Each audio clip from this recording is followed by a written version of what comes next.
Israel का target number 1, Israel का target number 2, Israel का टारगेट नंबर 3।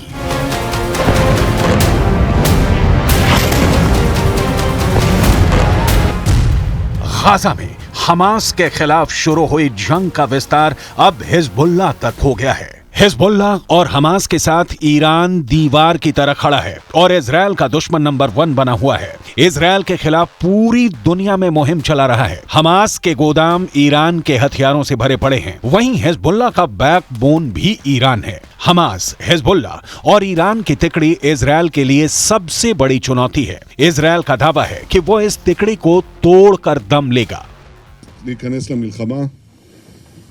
הוא יתגעגע למלחמת לבנון השנייה, הוא יעשה את טעות חייו, ואנחנו נכה בו בעוצמה שהוא לא יכול אפילו לדמיין, והמשמעות לו ולמדינת לבנון היא הרסנית, אבל אנחנו ערוכים לכל תרחיש.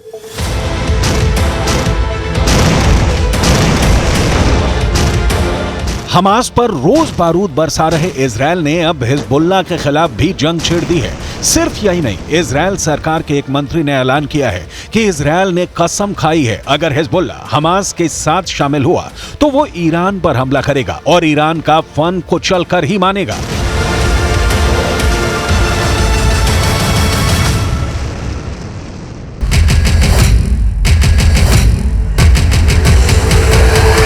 सवाल है, क्या हिजबुल्लाह के कई कैंपों पर इजरायल का हवाई हमला?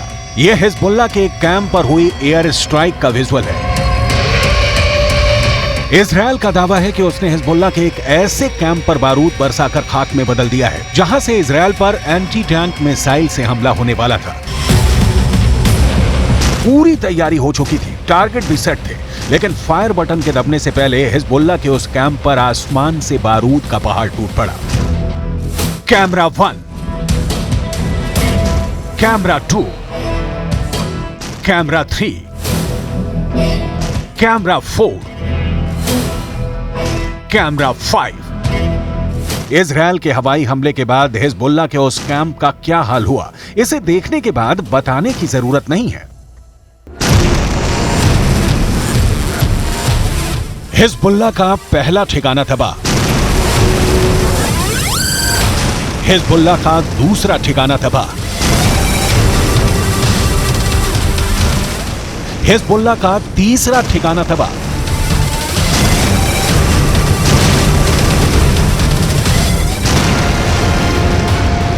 इजरायल की सेना का दावा है कि उसने लेबनान बॉर्डर पर हिजबुल्लाह के उन ठिकानों को चुन चुन कर निशाना बनाया है जहां से इजरायल पर हमला करने की तैयारी थी। दक्षिणी लेबनान इलाके में बने हिजबुल्लाह के इन ठिकानों पर एंटी टैंक मिसाइल लॉन्चर रखे हुए थे और सभी लॉन्चरों का मुंह इजरायल की तरफ था।